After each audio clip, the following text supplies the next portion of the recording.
I sold my house to cure my husband's cancer. When he recovered, he left me for a younger woman. My son and my business partners laughed at me. I spent a cold night under a storm when I saw a scared little girl shivering from the cold. I used my last $10 to buy her food and a blanket. 3 days later, 17 black cars stopped in front of the shelter. When a billionaire stepped out of the car and saw his daughter with me, he did something that changed everything. I'm glad to have you here.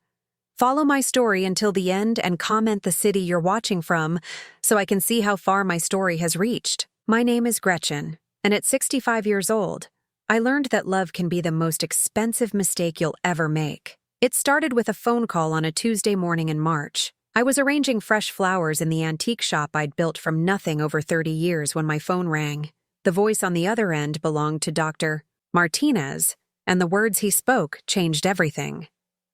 "Mrs. Gretchen, I need you and your husband to come in immediately. The test results are back." My hands trembled as I set down the white roses I'd been holding.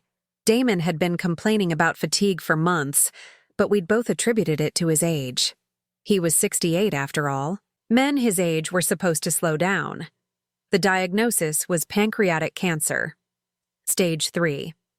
I watched my husband of 42 years crumble in that sterile office chair, his weathered hands covering his face as Dr. Martinez explained treatment options. The words blurred together: chemotherapy, radiation, experimental treatments. But one phrase cut through everything else. "We're looking at approximately $250,000 for the full treatment protocol." That night, Damon couldn't sleep. I found him in our kitchen at 3 a.m, staring out the window at our small backyard garden. "I can't put you through this," he whispered without turning around. "Maybe it's my time, Gretchen. Maybe I should just—" I wrapped my arms around him from behind, feeling how much weight he'd already lost. "Don't you dare talk like that. We're going to fight this together. Our insurance would cover maybe 60% of the costs. The rest would have to come from somewhere else." I knew where. The antique shop was my life's work. I'd started it in 1982 with $300 and a dream, working 18-hour days to build it into something special. The old Victorian house I'd converted sat on prime real estate downtown, filled with carefully curated pieces I'd collected over decades. It was worth nearly $400,000. Our house was paid off, worth another $200,000 in the current market. Between the two properties, we could cover Damon's treatment and have enough left over to rent a small apartment while he recovered. I made the decision without telling him. The next morning, I called a realtor. "Are you sure about this, Mrs. Patterson?" Janet, my realtor, asked when I explained what I wanted to do. "These are major assets. Once you sell, there's no going back." I looked at Damon sleeping fitfully on our couch, his face gaunt and pale. "I'm sure." The process took 6 weeks. 6 weeks of watching Damon grow weaker while I quietly dismantled our life. I sold the shop to a developer who planned to tear it down for condos. The house went to a young couple with 3 children who promised to take care of my rose garden. I moved us into a small apartment across town and threw myself into being Damon's caregiver. Every morning, I drove him to treatments. Every evening, I held his head while he was sick. I learned to cook foods that wouldn't upset his stomach, to give injections, to monitor his medication schedule with military precision. For 8 months, cancer became our entire world. But it worked. In November, Dr. Martinez used the word we'd been praying for: remission. Damon looked better than he had in a year. His color returned, his appetite came back, and he started talking about the future again. I thought we'd won. I was so naive. The conversation that shattered my world happened on a Wednesday evening in December. I was making Damon's favorite soup when he cleared his throat behind me. "Gretchen, we need to talk." Something in his tone made my stomach drop, but I kept stirring. "What about?" "I've been thinking a lot during this whole ordeal. About life, about what I want." I turned around, soup spoon still in my hand. Damon was sitting at our small table, his hands folded, looking anywhere but at me. "I want a divorce." The spoon clattered to the floor. "What?"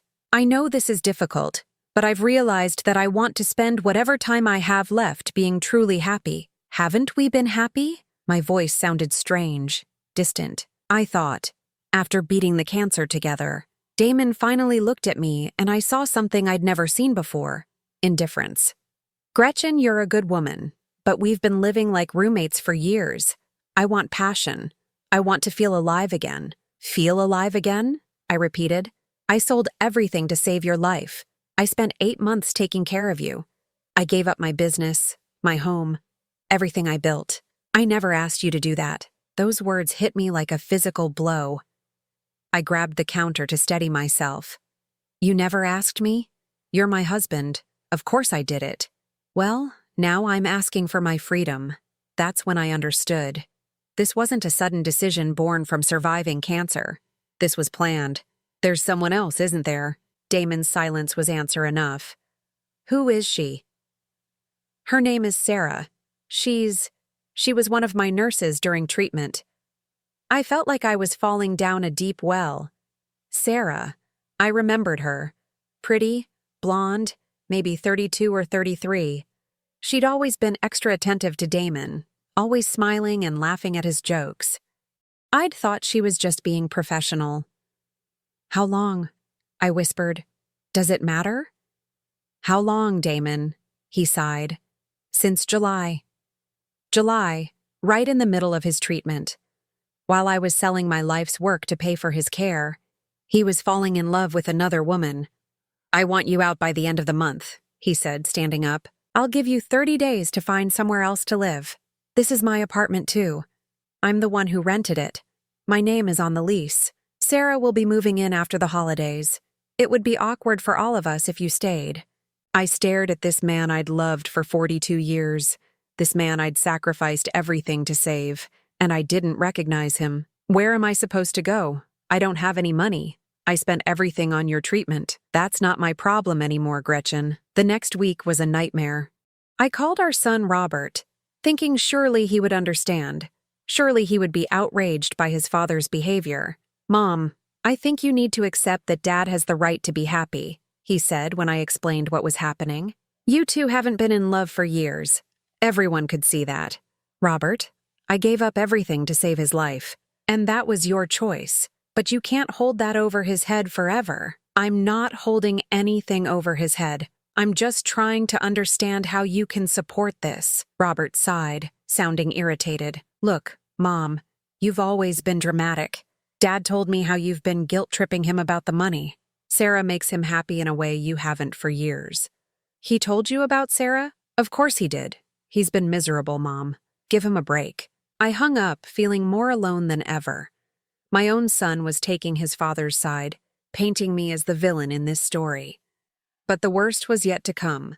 I had hoped to keep my partnership in Patterson and Associates, the consulting business I'd built with 2 other women before opening the antique shop.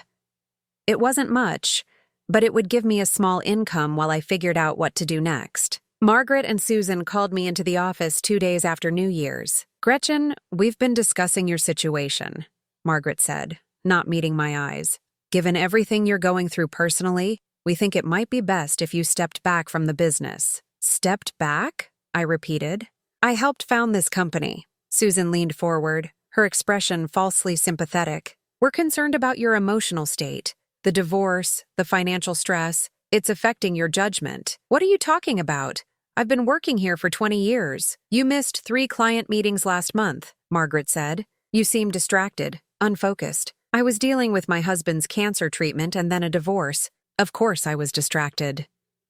Exactly our point, Susan said. We think you need time to get your personal life sorted out. We're prepared to buy out your partnership stake. They offered me $15,000 for a partnership worth at least $40,000. I knew they were taking advantage of my situation, but I also knew I didn't have the energy or resources to fight them. By February 1st, I had lost my husband, my son's respect, my home, my business, and my life savings. I was 65 years old with nowhere to go and no one to turn to. The homeless shelter on Maple Street became my temporary address. The social worker who processed my intake form was kind, but overworked. It's just until you get back on your feet, she assured me. handing me a list of rules and meal times. Most people don't stay long. But as I lay in my narrow cot that first night, listening to the sounds of 30 other women trying to sleep in one room, I wondered if this was how my story would end. Alone, forgotten, discarded by the very people I'd sacrificed everything for. The woman in the cot next to mine was snoring softly. Across the room, someone was crying quietly into their pillow. Outside, rain began to fall against the windows, and I pulled my thin blanket up to my chin. I closed my eyes and tried not to think about Damon and Sarah in the apartment I'd paid for, sleeping in the bed I'd bought, building a life on the ashes of mine. Tomorrow would mark exactly 2 months since my husband had asked for a divorce. 2 months since my world had collapsed. As I finally drifted off to sleep, I had no idea that everything was about to change in the most unexpected way possible. 3 weeks at the shelter had taught me things I never imagined I'd need to know. How to make instant coffee taste almost decent by adding a pinch of salt. How to fold clothes so they'd fit in a plastic bag. How to disappear into yourself when the woman 2 beds over started screaming about invisible enemies at 3 in the morning. Most importantly, I learned that dignity was something you had to fight for every single day. The morning of the storm started like any other. I woke at 5:30, before the breakfast bell, and made my way to the communal bathroom. The mirror above the sink showed a woman I barely recognized. My hair, once my pride, now hung limp and gray around a face that had aged years in just months. The shelter provided basic toiletries, but there was only so much you could do with generic shampoo and a bar of institutional soap. I'd been looking for work for 2 weeks, but at 65, most employers saw me as a liability rather than an asset. The few interviews I'd managed to secure always ended the same way. "We'll be in touch," they'd say with polite smiles that didn't reach their eyes. That morning, I had $7.34 left from the small amount I'd managed to save from selling my jewelry. It was all that stood between me and absolute destitution. The weather forecast had been ominous all week. The meteorologists were calling it a significant weather event, the kind of storm that could knock out power for days and turn streets into rivers. By noon, the shelter staff were already making preparations, checking generators and stocking extra food. "All residents should plan to remain inside tonight," announced Mrs. Chen, the day manager. "This storm is going to be dangerous." But at 4:30 that afternoon, I realized I'd made a critical mistake. In my distraction over a job interview that morning, I'd forgotten to take my blood pressure medication. Without it, I risked a stroke or heart attack. The pills were sitting in my small bag upstairs, but I needed food to take them safely, and dinner wouldn't be served until 6. I counted my money again. $7.34, enough for a small sandwich and maybe a carton of milk from the corner store 3 blocks away. The wind was already picking up as I stepped outside, pushing against me with surprising force. Dark clouds churned overhead, and the first fat raindrops were beginning to fall. I pulled my thin jacket tighter and hurried down the street. The corner store was nearly empty except for the elderly clerk and a man buying cigarettes. I grabbed a pre-made turkey sandwich and a small carton of milk, calculating the exact cost in my head. $4.67. That would leave me with $2.67 for tomorrow. As I paid, the clerk glanced outside nervously. "Storm's coming fast," he said. "You should get home quick." Home. I nodded and tucked my purchases into my jacket. The walk back to the shelter would take about 15 minutes if I hurried. But I never made it. Halfway there, the sky opened up. Not the gentle rain that had been threatening all day, but a torrential downpour that soaked through my jacket in seconds. The wind turned vicious, whipping debris down the street and making it hard to see more than a few feet ahead. I ducked into a doorway to wait it out, but the storm only got worse. Lightning split the sky, followed immediately by thunder so loud it made my teeth ache. This wasn't a storm that would pass in a few minutes. This was the kind of weather that could kill you if you weren't careful. That's when I heard it. A sound that cut through the howling wind and driving rain. Crying. Not the wailing of the storm, but human crying. A child crying. I peered out into the rain, trying to locate the source. There, huddled behind a row of garbage cans in the alley beside a closed restaurant, was a small figure. A little girl, maybe 7 or 8 years old, soaked to the skin and shivering violently. I didn't think. I ran. "Honey!" I called out, my voice barely audible over the storm. "Honey, what are you doing out here?" The child looked up at me with enormous brown eyes filled with terror. She was small for her age, with tangled dark hair plastered to her head and clothes that had once been expensive but were now torn and muddy. "I'm lost," she whispered, teeth chattering so hard she could barely speak. "I can't find my daddy." "Oh, sweetheart." I knelt down beside her, not caring that the water from the alley immediately soaked through my pants. "How long have you been out here?" Since this morning, I think. Maybe yesterday? I don't know. My heart broke. This tiny thing had been alone in the storm for hours, maybe longer. "What's your name?" "Charlotte," she managed between chatters. "Charlotte Elizabeth." "Well, Charlotte Elizabeth, I'm Gretchen, and we need to get you somewhere safe right now." But as I looked around, I realized our options were limited.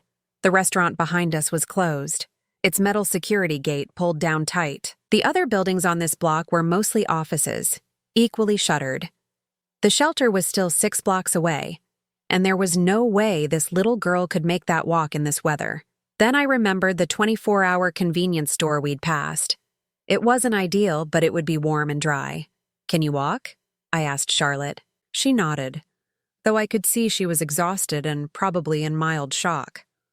I took off my jacket, wrapping it around her small shoulders even though it left me in just a thin sweater. "Hold on to me," I told her. "Don't let go, no matter what."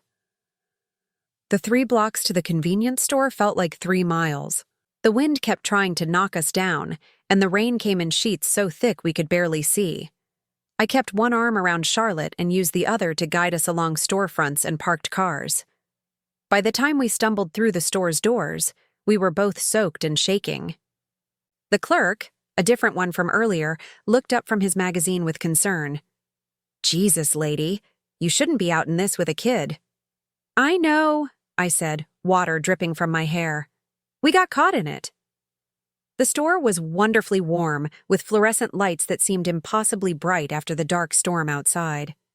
Charlotte stayed pressed against my side, her small hand gripping my sweater. I looked around the store, calculating. I had $2.67 left. Charlotte needed dry clothes, or at least something to help warm her up. She needed food. She probably needed medical attention, but that would have to wait until the storm passed. In the clothing section, I found the cheapest options. A child's t-shirt with a cartoon character for $3.99, and a small package of socks for $2.50. Both were too expensive for my budget, but I couldn't leave this child in wet clothes. That's when I made a decision that would change everything. I approached the clerk with the t-shirt, socks, a small bag of cookies, and a bottle of water. "How much for all of this?" He rang it up. $9.47. I had $2.67, but in my other pocket, I had something else. The emergency $20 bill I'd hidden away weeks ago, my last safety net. Money I'd sworn to save for a true emergency. Looking at Charlotte, blue-lipped and shivering, I knew this qualified. "Here," I said, pulling out the 20. The clerk handed me my change, $10.53. Combined with what I already had, it left me with $13.20 total, more than I'd had all day. In the store's small bathroom, I helped Charlotte change into the dry shirt. Her clothes underneath were soaked, but at least the outer layer was warm now. I used paper towels to dry her hair as much as possible and helped her put on the clean socks. "Better?" I asked. She nodded, and for the first time since I'd found her, she smiled slightly. "Thank you." We settled in a corner of the store with the cookies and water. Charlotte ate like she hadn't seen food in days, which made me wonder exactly how long she'd been missing. "Charlotte, where do you live?" I asked gently. "In a big house," she said around a mouthful of cookie, "with lots of windows and a big yard. Do you remember your address?" She shook her head. "Daddy says I'm not supposed to tell strangers where I live." Smart girl and smart father, but it made finding her family more complicated. "What about your daddy's name? His full name?" Marcus, she said immediately. Marcus Wellington. The name meant nothing to me, but I filed it away. Does your daddy have a phone number you remember? Again, she shook her head. I'm not supposed to remember numbers either, but I was at school, and then there were these men. Her voice trailed off, and I saw fear creep back into her eyes. What men, honey? They said they knew my daddy. They said I had to come with them. But they were mean and they scared me, so I ran away. My blood went cold. This wasn't just a lost child. This was something much more serious. Charlotte, when did this happen? When did the men try to take you? 3 days ago? Maybe 4? I've been hiding ever since. 3 or 4 days. This little girl had been surviving on the streets for nearly a week, hiding from what sounded like kidnappers. How had no one found her? How had there been no Amber Alerts, no police search? Unless there had been, and I just hadn't seen them. Living in the shelter, I didn't have regular access to news or social media. We need to call the police, I told her gently. Charlotte's reaction was immediate and terrifying. She grabbed my arm with both hands, her eyes wide with panic. No police. The men said if I called the police, they'd hurt my daddy. Sweetheart, the police are the good guys. They help find lost children. No, she said again, tears starting to flow. Please don't call them. Please. I held her as she cried, feeling her tiny body shake with fear. Whatever had happened to her, whatever those men had told her, she was genuinely terrified of involving the authorities. The storm raged on outside. Through the store windows, I could see trees bending nearly horizontal in the wind. Power lines sparked and swayed dangerously. This was no ordinary storm.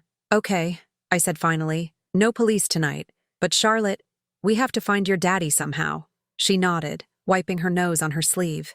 He's probably looking for me. I'm sure he is. We spent the next 4 hours in that convenience store.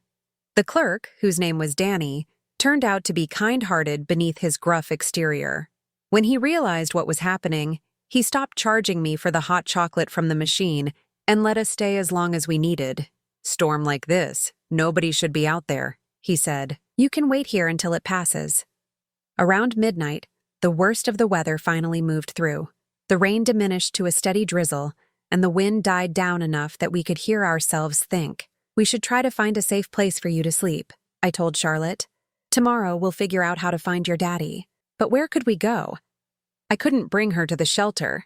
They had strict policies about children. And besides, it wasn't safe for a little girl there. Hotels were out of the question with my limited funds. I know a place, Charlotte said quietly.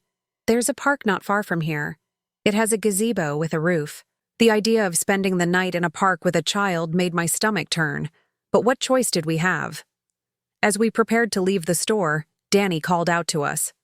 Hey, wait. He walked over with a plastic bag. Take these, he said, handing me the bag. Inside were granola bars, bottled water, and a small blanket from the store's camping section. I can't pay for these, I told him. Didn't ask you to, he replied. Kid needs to eat. Outside, the air was clean and cool after the storm. Debris littered the streets, tree branches, scattered garbage, broken glass. But the worst had passed. Charlotte led me through several blocks to a small neighborhood park. The gazebo she'd mentioned was old but sturdy, with a solid roof and partial walls that would provide some protection from the wind. I spread out the blanket and we huddled together. Charlotte curled up against my side like a small cat seeking warmth. Gretchen? She said softly in the darkness. Yes, sweetheart? Are you my guardian angel? The question caught me off guard. Here I was, a homeless woman with $13 to my name, and this precious child saw me as her protector. I'm just someone who cares about you, I said. Daddy always said that guardian angels come when you need them most. I held her tighter, this beautiful, brave little girl who'd been through so much. Well then, maybe I am. As Charlotte's breathing evened out in sleep, I stared up at the gazebo ceiling and wondered what tomorrow would bring. I had no idea that in less than 72 hours, 17 black cars would pull up outside the shelter, and my life would change in ways I could never have imagined. 3 days passed in a blur of careful survival and growing attachment. Charlotte and I had established a routine of sorts. Mornings at the convenience store where Danny let us use the bathroom and buy minimal supplies, afternoons in the park when weather permitted, and nights back at the gazebo, or sometimes in the 24-hour laundromat when it got too cold. I was amazed by Charlotte's resilience. Despite everything she'd been through, she maintained a sunny disposition most of the time. She told me stories about her life, fragments that painted a picture of wealth and privilege I could barely imagine. A house with 12 bedrooms, a swimming pool shaped like a butterfly, horses in a stable behind the main residence. "Daddy travels a lot for work," she explained as we shared a bag of crackers on our third morning together. "Sometimes I don't see him for weeks, but when he comes home, we have tea parties in the garden." "What kind of work does your daddy do?" I asked, though I wasn't sure she'd understand the answer even if she knew it. "He makes things happen," Charlotte said seriously. "Important things.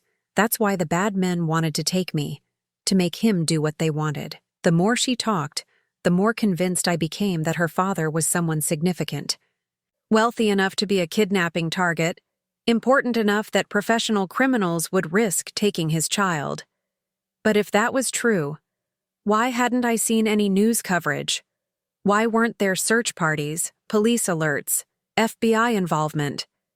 On Tuesday afternoon, as we sat in the park watching pigeons fight over breadcrumbs I'd bought with my dwindling funds, Charlotte suddenly grabbed my arm. "Gretchen," she whispered, her voice tight with fear. "That car, it's been there before." I followed her gaze to a black sedan parked across the street. The windows were tinted too dark to see inside, and it had been there for about 20 minutes. "Are you sure?" I asked, trying to keep my voice calm. Charlotte nodded, pressing closer to me. "Yesterday, when we were at the store, and the day before, near the gazebo." My heart rate spiked. If someone was watching us, if the kidnappers had found Charlotte again, we were in serious danger. A 65-year-old woman and a small child were no match for professional criminals. "We're going to walk away very calmly," I told her quietly. "Just like we're going somewhere normal. Don't look back at the car." We gathered our few belongings and started walking deeper into the park, toward the tree line where we could disappear if necessary. Behind us, I heard a car door slam. "They're following us," Charlotte whimpered.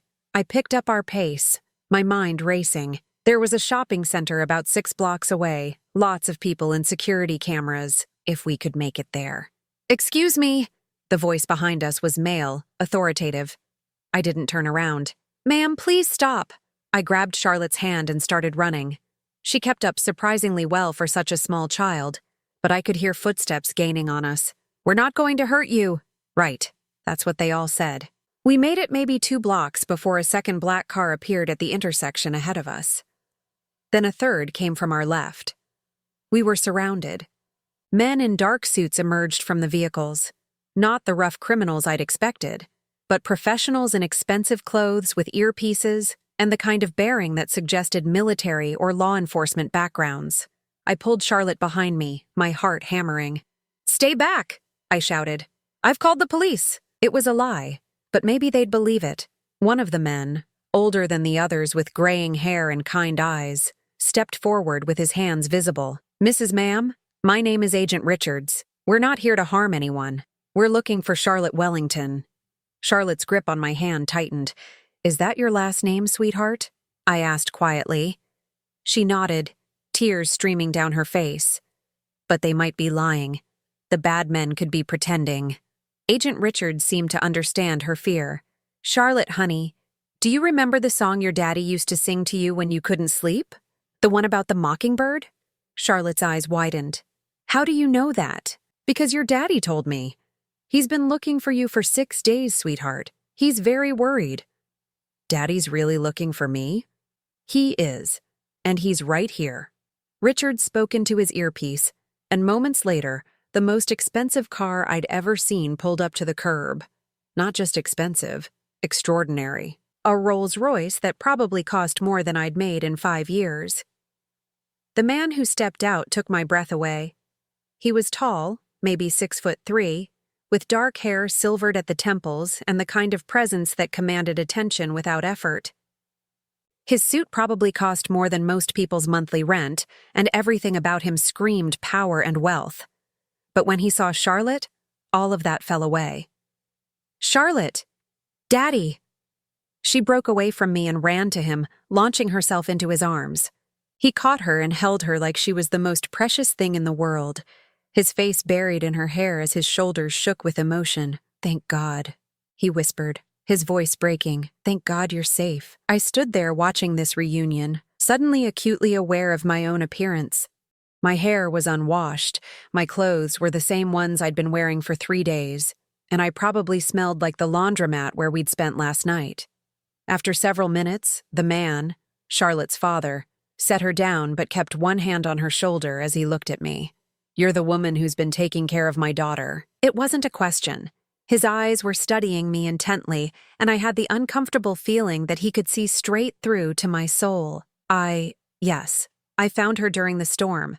She was scared and alone. He stepped closer, and I instinctively took a step back, not from fear, but from the overwhelming intensity of his presence. Agent Richards told me what his team observed. "You've been protecting her for 3 days, feeding her, keeping her safe, staying with her." I nodded, not sure what else to say. "What's your name?" "Gretchen. Gretchen Patterson." "Gretchen Patterson." He repeated it like he was memorizing it. "My name is Marcus Wellington." The name still didn't mean anything to me, but clearly it should have. Agent Richards and the other men were watching our interaction with the kind of attention reserved for significant moments. "Charlotte told me what you did for her," Marcus continued. "How you spent your last money to buy her dry clothes and food. How you protected her from the people she was afraid of. Any decent person would have done the same thing." Something shifted in his expression. "No, Gretchen. Most people would have called the authorities immediately and gone on with their lives. You made yourself responsible for a stranger's child." Charlotte tugged on her father's sleeve. "Daddy, Gretchen doesn't have a home. She's been sleeping outside with me." Marcus's attention sharpened. "You're homeless?" I felt heat rise in my cheeks. "It's temporary. I'm getting back on my feet." "Why?" The question was direct, almost blunt. I wasn't sure how to answer without explaining my entire story. "Life circumstances," I said finally. Marcus studied me for another long moment, then spoke to Agent Richards. "I want a full background check within 2 hours. Everything. Financial history, criminal record, medical records, employment history, family situation, everything." "Sir, that's not really necessary." "It's very necessary." Marcus's tone brooked no argument. "This woman has been caring for my daughter for 3 days. I need to know who she is." I felt a flash of indignation. "I don't need your investigation. I'm not asking for anything from you." "Maybe not," Marcus said. "But I'm asking something from you." "What?" "I'd like you to come with us. Charlotte doesn't want to let you out of her sight, and frankly, neither do I. At least until I can properly thank you for what you've done." Charlotte immediately grabbed my hand. "Please, Gretchen, don't leave me." "Sweetheart, you're safe now. You're with your daddy. But I want you to come too. Please." I looked between Charlotte's pleading face and her father's unreadable expression. "I don't think that's appropriate. You have your daughter back. That's what matters." "Get in the car, Gretchen." It wasn't a request. Marcus Wellington might have been grateful, but he was clearly a man accustomed to being obeyed. "I'd rather not." "I'm afraid I have to insist." Agent Richards stepped closer. "Ma'am, Mr. Wellington just wants to ensure your safety. You've been exposed to a dangerous situation by helping Charlotte. Until we're certain the threat has been neutralized, you could be at risk." That possibility hadn't occurred to me. If the kidnappers had been watching us, if they'd seen me with Charlotte, I might indeed be in danger. "For how long?" 24 hours, Marcus said. "Give me 24 hours to debrief Charlotte, deal with the security situation, and figure out how to properly thank you. Then, if you want to leave, you're free to go." Charlotte was still holding my hand, looking up at me with those enormous brown eyes. "Please, Gretchen. I'm scared without you, and that decided it. The interior of the Rolls-Royce was like nothing I'd ever experienced. Leather seats softer than most beds, climate control that made the air feel like a gentle spring breeze, and enough space that Charlotte and I could sit comfortably while Marcus sat across from us. "Where are we going?" I asked. "Somewhere safe," Marcus replied, but he was looking at Charlotte, not me. "Baby girl, I need you to tell me everything that happened, starting with the day you disappeared." Charlotte launched into her story, and as she talked, I began to understand the scope of what had occurred. She'd been taken from her private school by two men claiming to be friends of her father. They'd held her in an abandoned warehouse for 2 days, waiting for Marcus to comply with some demand they'd made. "What did they want from you?" I asked Marcus. His jaw tightened. "Access to certain government contracts, information that could be worth hundreds of millions of dollars to the right people." "And you refused?" "I couldn't give them what they wanted even if I'd wanted to. The information doesn't exist in the way they thought it did. So, they just kept Charlotte. They were waiting for me to change my mind. What they didn't count on was Charlotte being resourceful enough to escape." I looked at the little girl with new respect. She'd not only escaped professional kidnappers, but had survived on the streets for nearly a week. "How did you get away, sweetheart?" "They left me alone for a few minutes," Charlotte said. "The rope wasn't tied very tight, and there was a loose board in the wall. I wiggled through and ran." Marcus closed his eyes briefly, and I could see the pain on his face as he imagined his daughter in that situation. The car turned through massive iron gates, and I got my first glimpse of the Wellington estate. Calling it a house would have been like calling the ocean a pond. The mansion sprawled across what had to be at least 20 acres, with manicured gardens, fountains, and outbuildings that were larger than most people's homes. The main residence looked like something from a European fairy tale, all stone towers and graceful arches. "This is where you live?" I asked Charlotte. She nodded like it was perfectly normal. "Want to see my room? It has a balcony that looks out over the stables." As we pulled up to the front entrance, staff members emerged to greet us. Not just a butler or housekeeper, but what appeared to be a small army of people, whose job was apparently to take care of the Wellington family. Marcus helped Charlotte out of the car, then offered me his hand. I hesitated before taking it, acutely aware of the contrast between his manicured fingers and my own worn hands. "Mrs. Patterson," he said as we walked toward the entrance, "before we go inside, I need you to understand something. What happened to Charlotte? What you did for her? It changes things.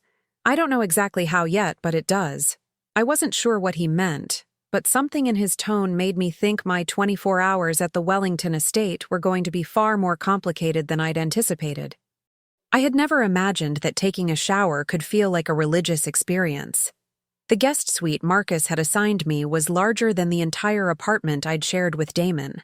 The bathroom alone was bigger than most bedrooms, with marble surfaces, gold fixtures, and a shower that had more buttons and settings than a spacecraft control panel. As hot water cascaded over me from what felt like a dozen different angles, I tried to process everything that had happened in the last 6 hours. After arriving at the estate, Marcus had disappeared into what I assumed was a series of important phone calls, while Charlotte gave me a tour of her wing of the house. Her bedroom was indeed enormous, with a canopy bed, a reading nook with floor-to-ceiling bookshelves, and French doors that opened onto a balcony overlooking the stables she'd mentioned. "This is where I have tea parties when Daddy's home," she'd explained, showing me a small table set with delicate china cups. "Would you like to have one with me later?" "I'd love that, sweetheart." Charlotte's enthusiasm was infectious, but I couldn't shake the feeling that I didn't belong in this world of marble floors and crystal chandeliers. I was a temporary guest, someone who'd helped during a crisis but would soon return to reality. The reality of the homeless shelter and my 7 remaining dollars. A soft knock on the bathroom door interrupted my thoughts. "Mrs. Patterson?" It was a woman's voice, unfamiliar but kind. "I'm Elizabeth, the house manager. I've left some clothes for you on the bed. They should fit reasonably well." "Thank you," I called back, though I hadn't asked for clothes. When I emerged from the shower, I found an outfit laid out that probably cost more than I'd made in a month at my old job. A soft cashmere sweater and pale blue, well-tailored slacks, and undergarments that still had price tags attached. Even the shoes were there, comfortable flats in exactly my size. How had they known my measurements? The answer came as I was getting dressed. Through the suite's windows, I could see a team of people working in the gardens below. Not gardeners, but men in suits who moved with the same precision as Agent Richards and his team. Marcus hadn't just brought me here for Charlotte's comfort. He really had been concerned about my safety, and that suggested resources far beyond what I'd initially realized. A gentle knock on the main door interrupted my thoughts. "Come in," I called. Elizabeth entered with a warm smile. She was perhaps 50 years old, with graying brown hair and the kind of efficient manner that suggested she'd been managing wealthy households for decades.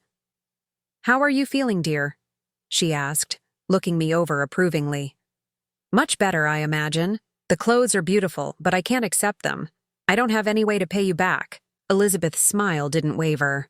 "They're a gift from Mr. Wellington. He specifically requested that you have everything you might need during your stay. I'm only staying 24 hours. "Of course," Elizabeth agreed, though something in her tone suggested she wasn't entirely convinced. "Mr. Wellington would like to see you in his study when you're ready. Charlotte is having her dinner, and then a bath. She's had quite an ordeal." The study was exactly what I would have expected from a man like Marcus Wellington. Dark wood paneling, leather-bound books, and furniture that looked like it had been crafted by master artisans. Marcus himself sat behind a massive desk, still wearing his expensive suit, but with his tie loosened and his sleeves rolled up. He looked up when I entered, and something flickered in his expression. "You look rested." "I feel human again," I admitted. "Thank you for the clothes, but I can't accept them." "We'll discuss that later." He gestured to a chair across from his desk. "Please sit. We need to talk." I settled into the chair, which was more comfortable than it looked. "About what?" "About you."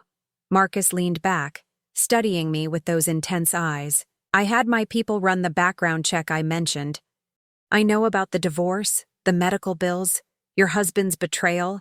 I know about your business, what you sacrificed, and how you ended up at the shelter." Heat flooded my cheeks. The idea of strangers investigating my personal life, learning about my failures and humiliations, made me feel exposed and vulnerable. "You had no right."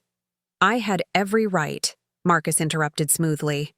"A stranger spent 3 days caring for my daughter in circumstances that could have been dangerous for both of them. I needed to know who you are." "And what did you conclude?" "That you're exactly who you appeared to be. A woman who has been dealt a series of terrible hands, but who still chose to help a frightened child with the last money she had." I didn't know what to say to that. Marcus leaned forward, his expression becoming more serious. "Gretchen, I want to make you an offer."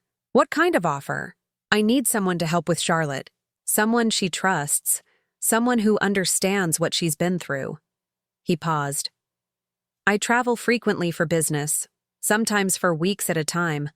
Charlotte has nannies and tutors, but what she doesn't have is someone who genuinely cares about her well-being." "She has you." "When I'm here, yes, but I'm not here enough." There was pain in his voice, the guilt of a father who knew his work kept him away from his daughter. "What happened this week has made me realize that Charlotte needs more stability in her life, more consistency." "What exactly are you suggesting?" "I'm offering you a position as Charlotte's companion. Not a nanny, she's too old for that, but someone who would be responsible for her emotional well-being when I'm traveling. Someone who would live here, be part of her daily life." I stared at him. "You want me to move in here?" "The position comes with a salary of $200,000 per year, plus complete benefits, housing, meals, and a generous expense account for anything Charlotte might need." $200,000. I tried to process that number. It was more money than I'd ever dreamed of making. "Plus," Marcus continued, "there would be a signing bonus of $50,000 to help you get back on your feet." "This is insane," I said quietly. "You don't know me. You don't know if I'm qualified to take care of a child. I know you spent 3 days protecting her when you had nothing to gain and everything to lose. I know you gave her your last $20 when you were homeless yourself. I know she feels safe with you in a way she hasn't with anyone since her mother died. Her mother died? Marcus's expression grew distant. Cancer. When Charlotte was 5. It's just been the two of us ever since, and I haven't done nearly as good a job as I should have. I understood then. This wasn't just about hiring help. This was about a father who knew he was failing his daughter and had found someone who could fill a void he couldn't fill himself. Why me? I asked. You could hire anyone, someone with credentials, experience with wealthy families. Charlotte doesn't trust easily, Marcus said. She's been through too much, but she trusts you. That's worth more than any credentials. I thought about Charlotte's small hand in mine during the storm, the way she'd curled up against me in the gazebo, how she'd called me her guardian angel. I need time to think about this. Of course. Take all the time you need. But before I could respond, Elizabeth appeared in the doorway. I'm sorry to interrupt, Mr. Wellington, but there's a situation at the front gate. Marcus frowned. What kind of situation? A man claiming to be Mrs. Patterson's husband. He's quite insistent about seeing her. My stomach dropped. Damon? You don't have to see him, Marcus said immediately. Security can remove him from the property. But I was already standing. No, I'll talk to him. I need to know what he wants. Marcus's expression hardened. Then, I'm coming with you. The front gate was a quarter-mile from the main house, but we could hear Damon's voice even from that distance. He was shouting at the security guard, demanding to be let in, threatening to call the police. As our car approached, I could see him clearly for the first time since the divorce. He looked older, thinner, and there was something desperate about his posture that I'd never seen before. The moment he saw me, his whole demeanor changed. Gretchen! He rushed toward the car as I got out. Thank God I found you. What are you doing here, Damon? How did you even know where I was? It doesn't matter. I've been looking everywhere for you. He reached for my hands, but I stepped back. Gretchen, I've made a terrible mistake. The worst mistake of my life. What are you talking about? Sarah, the divorce, all of it. I was crazy, Gretchen. The cancer, the treatment. It affected my judgment. I wasn't thinking clearly. I became aware of Marcus standing slightly behind me, and of the security personnel positioned discreetly around us. Whatever was about to happen, it was going to have an audience. You seemed pretty clear when you asked for a divorce, I said. I was scared, Damon continued, his voice taking on a pleading tone I'd never heard before. Scared of dying, scared of being a burden. I thought if I pushed you away, it would be easier for everyone. By having an affair? Damon had the grace to look ashamed. That was a mistake, a huge mistake. Sarah, she took advantage of me when I was vulnerable. Took advantage? I couldn't help but laugh bitterly. Damon, you left me homeless. You threw away 42 years of marriage for a woman young enough to be your daughter. I know, he said desperately. And I've regretted it every single day since. Sarah left me, Gretchen. 2 weeks after the divorce was final, she took half of everything I had and moved to Florida with another man. So, that was it. Damon wasn't here because he missed me, or because he'd realized what he'd lost. He was here because his young girlfriend had taken him for everything he was worth. I'm sorry that happened to you, I said, and I was surprised to find that I meant it. But it doesn't change anything between us. It changes everything. Damon stepped closer, ignoring Marcus's presence entirely. We can start over, Gretchen. We can get remarried, go back to the way things were. The way things were? I repeated. Damon, I sold my business to save your life. I sold our house. I gave up everything for you, and the moment you got better, you threw me away like garbage. I was wrong. You were selfish, I interrupted, and cruel, and you left me with nothing. But look at you now. Damon gestured at the mansion behind us. You've obviously landed on your feet. Found yourself a rich man to take care of you. The implication in his words, the casual assumption that I was some kind of gold digger, hit me like a physical blow. You don't know anything about my situation, I said quietly. I know you're not living in a shelter anymore. Damon's tone was becoming more aggressive. I know you're wearing clothes that cost more than most people make in a month. I know you've obviously moved on pretty quickly for a woman who claimed to love me. Claimed to love you? The words came out sharper than I intended. I gave you my entire life, Damon. I sacrificed my dreams, my security, my future for you, and you repaid me by abandoning me the moment it was convenient. People make mistakes, Gretchen. Some mistakes can't be forgiven. Marcus stepped forward then, his presence suddenly much more prominent. I think this conversation is over. Damon seemed to notice him for the first time. And who exactly are you? Someone who knows how to treat a good woman when he finds one, Marcus replied calmly. Damon's face flushed red. Gretchen, you can't seriously be choosing this stranger over your husband. Ex-husband, I corrected. And I'm not choosing anyone. I'm choosing myself for the first time in 42 years. You'll regret this, Damon said, his voice turning ugly. You're 65 years old, Gretchen. How long do you think this is going to last?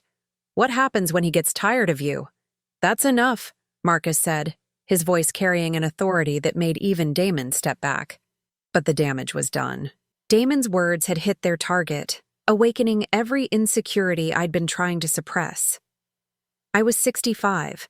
I was a homeless woman who'd been rescued by a wealthy man 30 years younger than me. Maybe Damon was right. Maybe this was just temporary charity. I think you should leave now, I told Damon quietly. He studied my face for a long moment, perhaps hoping to see some sign that his words had worked. When he didn't find what he was looking for, his expression hardened. Fine, but don't come crawling back to me when this fantasy ends, Gretchen. I won't be there. He walked back to his car, a rusted Honda that looked even more pathetic next to the Rolls-Royce and the security vehicles. As his taillights disappeared down the drive, I stood there feeling like I'd been hollowed out inside. Are you all right? Marcus asked gently. I nodded, though I wasn't sure I was. I should probably go back to the shelter tomorrow. This was all a mistake. Was it? You heard what he said. I'm 65 years old. Charlotte needs someone young, energetic, someone who can keep up with her. Charlotte needs someone who cares about her, Marcus said. Age has nothing to do with that. But as we drove back to the house, I couldn't shake Damon's words. What happens when he gets tired of you? It was a question I didn't have an answer for, and one that would keep me awake most of the night. I barely slept that night. Every time I closed my eyes, I heard Damon's voice. What happens when he gets tired of you? By dawn, I had made my decision. I would thank Marcus for his kindness, say goodbye to Charlotte, and return to the shelter where I belonged. But Charlotte had other plans. You can't leave, she announced when I joined her for breakfast in the sunny morning room overlooking the gardens. We haven't had our tea party yet. Sweetheart, I think it's time for me to go. Your daddy is here now. You're safe. Charlotte's face crumpled. But I don't want you to go. You're my guardian angel. Before I could respond, Marcus appeared in the doorway. He looked like he hadn't slept much either, his hair slightly disheveled and his usually perfect appearance more relaxed. Good morning, he said, his eyes meeting mine with an intensity that made my stomach flutter. I hope you slept well. I did. Thank you. The lie came easily. I was just telling Charlotte that I should be going today. Daddy, tell her she can't leave, Charlotte pleaded, tears starting to form in her eyes. Marcus sat down at the table, accepting the cup of coffee Elizabeth had poured for him. Actually, Gretchen, there's something we need to discuss before you make any decisions. What do you mean? I had a long conversation with Agent Richards last night. The investigation into Charlotte's kidnapping has revealed some disturbing information. My blood went cold. What kind of information? The men who took Charlotte weren't just after money or business secrets. They were specifically targeting my family because of certain government contracts my company holds. Contracts that involve national security. Charlotte had stopped crying and was listening with wide eyes. This was clearly news to her, too. What does that have to do with me? I asked. You've been seen with Charlotte. There are photographs of you together during those 3 days, taken by the kidnappers' associates before they were arrested. As far as anyone watching knows, you're important to my family now. The implications hit me like a truck. You're saying I'm in danger? I'm saying that leaving now, going back to the shelter, or trying to resume your old life would be extremely dangerous. These people don't forgive, and they don't forget. I felt the walls closing in around me. So what are you suggesting? That I hide here forever? I'm suggesting that the job offer I made yesterday wasn't just a kindness. It was also the safest option for everyone involved. Charlotte reached across the table and grabbed my hand. Please stay, Gretchen. I'll be really good, I promise. We can have tea parties every day. I looked at this beautiful child who had already lost her mother and had nearly been lost herself, and felt my resolve wavering. I need some time to think, I said finally. Marcus nodded. Of course, but while you're thinking, there's something else you should know. Before he could continue, Elizabeth appeared in the doorway with an expression I hadn't seen before, barely controlled anger. Sir, I'm sorry to interrupt, but there's another situation at the gate. Marcus's jaw tightened. The same man as yesterday? No, sir. This time it's a younger man claiming to be Mrs. Patterson's son. He's with the older gentleman from yesterday, and they're both quite agitated. My heart sank. Robert. Of course Damon would bring Robert. I don't have to see them, I said quickly. Actually, you do. Marcus's voice was calm but firm. If we don't deal with this now, they'll keep coming back. Better to handle it once and for all. 20 minutes later, I found myself facing both Damon and Robert at the front gate. My son looked uncomfortable but determined, while Damon appeared smugly confident, as if he'd brought reinforcements for a battle he was sure to win. Mom, Robert said the moment he saw me. Dad told me what happened yesterday. What you said to him. I told him the truth, I replied evenly. He made a mistake, Robert continued. People make mistakes, but that doesn't mean you abandon your family. The irony of those words coming from him, the son who had taken his father's side during the divorce without question, was almost laughable. Where were you when I needed my family, Robert? I asked quietly. When I was living in a shelter, where were you then? Robert had the grace to look ashamed. I didn't know it was that bad. You didn't want to know. Damon stepped forward, clearly impatient with the emotional scene. Gretchen, let's cut through all this drama. I've spoken with a lawyer. Since our divorce isn't final yet, you're still legally my wife, which means you can't enter into any financial agreements without my consent. I stared at him in disbelief. What are you talking about? Our divorce was finalized months ago. Actually, it wasn't. Damon's smile was triumphant. There was a problem with the paperwork. A filing error. Technically, we're still married, which gives me certain rights regarding your decisions. The world seemed to tilt beneath my feet. That's not possible. Check with your lawyer if you want. But I'm telling you the truth. Damon's voice became wheedling, manipulative. Look, Gretchen, I'm trying to save our marriage here. This whole situation is just you acting out because you're hurt. I understand that, but it's time to come home. Home to what? I asked. The apartment you share with Sarah? Sarah's gone, Robert interjected. Dad's alone, Mom. He needs you. He needs my money, I corrected. Just like before. That's when Marcus stepped forward. I hadn't even heard him approach, but suddenly he was there, and his presence changed everything. Gentlemen, he said in a voice that could have frozen fire. I think there's been a misunderstanding. Damon looked him up and down dismissively. And you are? Marcus Wellington, and I believe you're trespassing on my property. We're here to get my wife, Damon said, puffing up his chest in a pathetic display of dominance. Your wife? Marcus's eyebrow rose slightly. That's interesting, because according to the background check my legal team ran yesterday, your divorce from Mrs. Patterson was finalized 4 months ago. The color drained from Damon's face. There was an error. There was no error. Marcus's voice remained calm, but there was steel underneath. What there was, apparently, was an attempt to manipulate Mrs. Patterson with false information. Robert looked confused. Dad, you said. Your father lied, Marcus said simply. Just as he's been lying about his reasons for wanting his ex-wife back. You don't know anything about our situation, Damon sputtered. Don't I? Marcus pulled out his phone and scrolled to something. Let's see. Damon Patterson, age 68, recently divorced. Lost approximately $80,000 to a fraudulent investment scheme promoted by his girlfriend, Sarah Morrison. Currently 3 months behind on rent for his apartment. Credit cards maxed out. Bank accounts overdrawn. With each word, Damon seemed to shrink a little more. "So, you see," Marcus continued, "I know exactly what this is about. This isn't a man who wants his wife back. This is a man who needs someone to bail him out of his financial problems." Robert was staring at his father with growing horror. "Dad, is this true?" Damon's face was red with humiliation and rage. "Gretchen, you can't seriously believe I can believe it because it's exactly what you did during your cancer treatment," I said quietly. "You used me then, just like you're trying to use me now." "That's not." "I was sick, Gretchen. I wasn't thinking clearly." "And what's your excuse now?" Damon had no answer for that.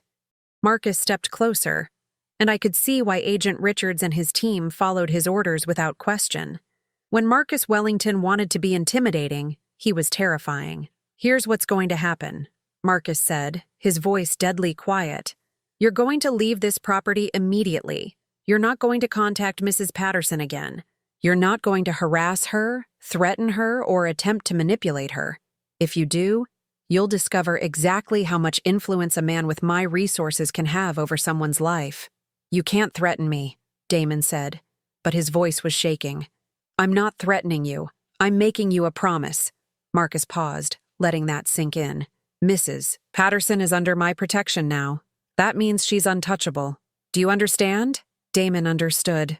Whatever fight had been in him deflated completely. But Robert wasn't finished. "Mom, please, don't let this man turn you against your own family." I looked at my son, this man I'd raised, loved, sacrificed for, and felt a profound sadness settle over me. "Robert, where were you when I was homeless? I didn't know. You knew exactly where I was. Your father told you. You chose not to care. It's not fair, isn't it?" I stepped closer to him. "When I called you after the divorce, what did you say? You said I should accept that your father had the right to be happy. You called me dramatic for objecting to his affair. You took his side without even hearing mine." Robert's face flushed.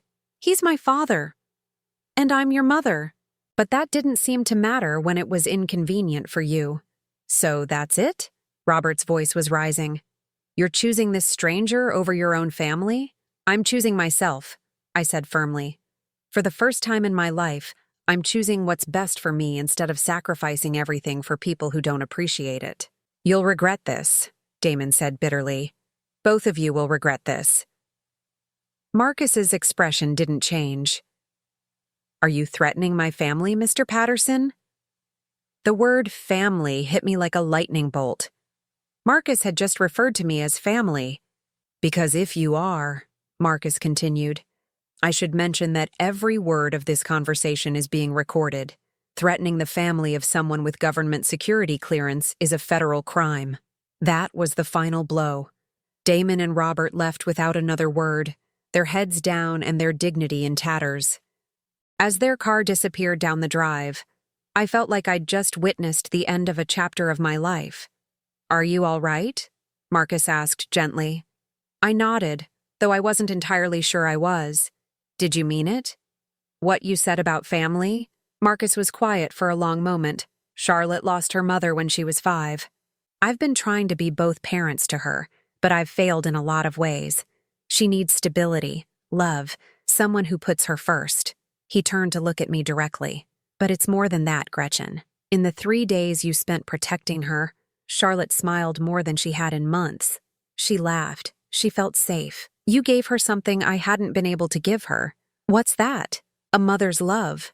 The words hung in the air between us, heavy with meaning. "I can't replace her real mother," I said softly. "I'm not asking you to replace anyone. I'm asking you to be yourself. To be the woman who spent her last $20 on a frightened child. To be the person who made Charlotte feel safe when her whole world was falling apart." We stood there in the afternoon sunlight, and for the first time since this whole ordeal began, I allowed myself to imagine what it might be like. To wake up every morning in that beautiful guest suite, to have tea parties with Charlotte in her garden, to be part of a family that actually wanted me. "The job offer still stands," Marcus said quietly. $200,000 a year, plus benefits, plus the signing bonus. "But more than that, Gretchen, you'd be giving Charlotte something she's never really had, a stable, loving presence in her daily life. I thought about the shelter, about my 7 remaining dollars, about the loneliness that had become my constant companion. Then I thought about Charlotte's bright smile, her small hand in mine, the way she'd called me her guardian angel. Yes, I said before I could change my mind. Yes, I'll take the job. Marcus's smile was radiant. Charlotte's going to be over the moon. But as we walked back toward the house, I couldn't shake the feeling that this decision would change more than just my living situation. It would change everything, in ways I couldn't even begin to imagine. 2 years later, I stood in the same garden where Charlotte and I had shared our first tea party, watching her chase butterflies among the roses. At 10 years old, she had grown taller and more confident, but she still insisted on our daily tea time together. The transformation in both our lives had been remarkable, but not in ways I could have predicted. Marcus had been true to his word about everything. The salary, the benefits, the signing bonus, it had all materialized exactly as promised. But more importantly, he had kept his word about treating me as family. "Gretchen," Charlotte called from across the garden. "Come see, the blue butterfly is back."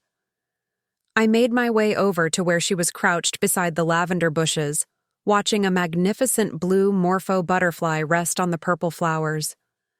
"She only comes here when she knows it's safe," Charlotte said softly. "Just like you did." The observation was so unexpectedly wise that it took my breath away. In 2 years, Charlotte had grown from a traumatized little girl into a thoughtful, compassionate child who saw the world with remarkable clarity. "You know what, sweetheart?" I said, settling beside her on the garden bench. "I think you're right. Our morning routine had become sacred to both of us. Breakfast together, then garden time, followed by her lessons with her tutors, while I managed the increasingly complex social calendar that came with being part of the Wellington household. Because that's what I had become, not just Charlotte's companion, but an integral part of their family. The change had been gradual. First, Marcus had started asking my opinion about Charlotte's education, her activities, her emotional needs. Then he'd begun including me in decisions about the household, the staff, even some aspects of his business travel. "What do you think about the Singapore trip?" he'd ask over dinner. 2 weeks is a long time to be away from Charlotte. "She's doing much better with separation anxiety," I'd respond. "But maybe we could arrange video calls at specific times each day?" Somewhere along the way, we had become natural. 6 months after I'd moved in, Marcus had surprised me with a new title and a significant raise. Head of Family Operations, he'd called it, with a salary of $300,000 per year. "I don't understand," I'd said when he explained the new position. "I'm already doing everything I was hired to do." "You're doing far more than that," he'd replied. "You're managing staff schedules, coordinating Charlotte's activities, handling social obligations, and making this house feel like a home instead of just a residence. That's worth recognizing." But the real recognition had come in smaller moments. The first time Charlotte had called me Gretchen Mom in front of her friends, the night she'd had a nightmare and had run to my room instead of her father's, the afternoon when Marcus had introduced me to a business associate as Charlotte's second mother and the person who keeps this family functioning. Each moment had built upon the others until I'd realized something profound. I wasn't just employed by the Wellingtons. I belonged to them, and they belonged to me. "Time for lessons," I reminded Charlotte as we made our way back toward the house. "Do I have to? Can't we just play in the garden all day? Education is important, young lady. Besides, don't you have that writing competition next month?" Charlotte's face lit up. "Oh, right. I need to practice my jumping." As we entered through the French doors that led to the morning room, I nearly collided with Elizabeth, who was carrying a silver tray with what appeared to be legal documents. "Oh, Mrs. Patterson, perfect timing. These just arrived for you." My heart skipped. Legal documents were never good news. "What are they?" "I'm not sure, but the messenger said they were urgent." I took the envelope with trembling hands, my mind immediately jumping to worst-case scenarios. Had someone challenged Marcus's authority to employ me? Was there some legal issue with my background check? But as I read the documents, my confusion only deepened. "What is it?" Charlotte asked, sensing my distress. I'm not sure I understand this, I said, reading through the legal language again. That's when Marcus appeared, still wearing his suit from his morning meetings, but with a smile that suggested he knew exactly what I was holding. Ah, he said casually. Those arrived. Marcus, what is this? He sat down across from me, his expression becoming more serious. It's an adoption proposal. An adoption proposal? I repeated stupidly. For Charlotte to legally adopt you as her grandmother. The words didn't compute. I don't understand. Charlotte bounced in her chair. We want to make it official. You're already my Gretchen mom. But Daddy says we can make it legal so you'll really be part of our family forever. I stared at the papers, then at Marcus, then at Charlotte. This isn't how adoption works. Children don't adopt adults. Actually, they can, Marcus said gently. It's called adult adoption, and it's more common than you might think. Charlotte would become your legal granddaughter, and you would become her legal grandmother. It doesn't change anything about our daily lives, but it makes the relationships official. But why? Marcus leaned forward, his expression intensely serious. Because in 2 years, you've become the most important person in Charlotte's life. Because when I travel now, I don't worry about her because I know you're here. Because this house isn't the same without you. And, Charlotte added with the matter-of-fact tone only children can manage, because we love you, and we want you to be stuck with us forever. Stuck with them. As if being part of this extraordinary family could ever be a burden. There's more, Marcus continued. He pulled out another set of documents. If you agree to the adoption, I'd also like to update my will to include you as Charlotte's guardian. Not just companion or caregiver, but her legal guardian if anything happens to me. The weight of what he was offering hit me like a physical blow. Legal guardianship meant that if something happened to Marcus, Charlotte would be mine to raise. It meant permanent security, permanent belonging, permanent family. I don't know what to say, I whispered. Say yes, Charlotte exclaimed. Please, Gretchen. I want you to be my real grandma. I looked at this beautiful child who had already lost one mother and had chosen me to fill that void. I thought about the scared little girl I'd found behind a dumpster 2 years ago, and the confident, loving child she'd become. Yes, I said, my voice breaking. Yes, absolutely yes. Charlotte launched herself into my arms with a squeal of delight that could probably be heard 3 counties away. There's one more thing, Marcus said as Charlotte finally settled down. A celebration is in order. I've planned a small party for this weekend. Nothing elaborate, just close friends and family. Family, I repeated, tasting the word. Family, he confirmed. The party that weekend was indeed small, but it felt enormous to me. Marcus had invited Agent Richards and his team, who had become something like extended family over the past 2 years. Elizabeth and the other staff members who had become dear friends, Charlotte's riding instructor, her favorite teacher, and 3 of her closest school friends. But the most meaningful moment came when we were gathered in the garden for the cake cutting. Charlotte stood on a chair to address our small group. Thank you all for coming to celebrate my new grandma, she announced with the confidence of a born public speaker. 2 years ago, Gretchen found me when I was lost and scared, but really, I think maybe I found her too. She needed a family as much as I did. As applause filled the garden, I felt tears streaming down my face. Later that evening, after the guests had gone home and Charlotte was asleep, I found myself in the study with Marcus, sharing a quiet drink and reflecting on the day. Do you ever wonder what would have happened if you hadn't found Charlotte that night? He asked. I considered the question. I'd probably still be at the shelter, or worse. And Charlotte would still be traumatized, still afraid to trust anyone. We sat in comfortable silence for a while, both lost in our own thoughts. Marcus, I said finally, why did you really do all this? The job, the adoption, the guardianship? Why? He was quiet for so long I thought he might not answer. When he finally spoke, his voice was soft, because in 42 years of marriage, no one ever loved you the way you deserved to be loved. Because you spent your entire life taking care of other people who took you for granted. Because when you had nothing, you still gave everything to protect my daughter. He looked directly at me then. Because Charlotte needs you. And I think maybe you need us too. I do need you, I admitted. Both of you. More than I ever imagined possible. 3 months after the adoption was finalized, I received an unexpected visitor. Elizabeth found me in the garden and announced that Robert was at the front gate, asking to see me. My first instinct was to refuse. I hadn't spoken to my son since that awful confrontation 2 years ago. But something in Elizabeth's expression suggested this visit was different. He looks different, she said carefully. Humbler. I found Robert standing beside a modest sedan, dressed in simple clothes that were a far cry from the expensive suits he used to favor. He'd lost weight, and there were lines around his eyes that hadn't been there before. "Hello, Mom," he said quietly when he saw me. "Robert." We stood looking at each other for several awkward moments before he spoke again. "I came to apologize. I know it's too little, too late, but I needed to say it. I waited, not making this easy for him. I was wrong about everything.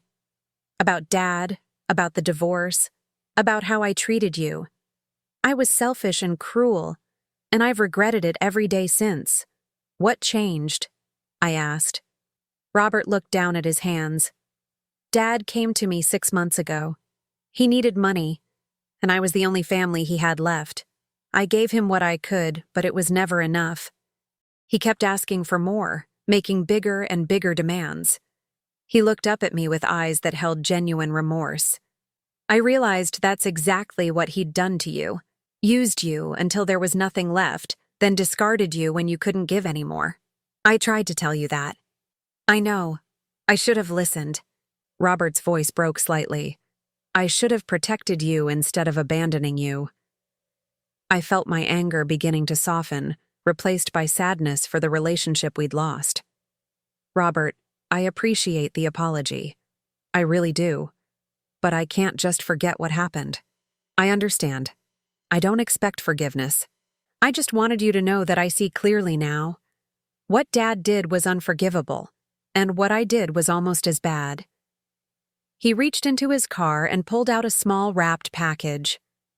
"This was supposed to be your birthday present 3 years ago, the one I never gave you because I was angry about the divorce." I unwrapped it to find a small silver frame containing a photo from my 50th birthday party. Robert was perhaps 25 in the picture, his arm around me, both of us laughing at something his then-girlfriend had said. "I found it while cleaning out my apartment," he said. "I'm moving back to Denver, starting over. But I wanted you to have this, in case you ever want to remember when things were good between us." Looking at that photo, I remembered the son who used to call me every Sunday, who brought me flowers on Mother's Day, who had once told his friends I was the strongest woman he knew. "I'm glad you're starting over," I said sincerely. "I hope you find happiness. I hope I find peace," Robert replied.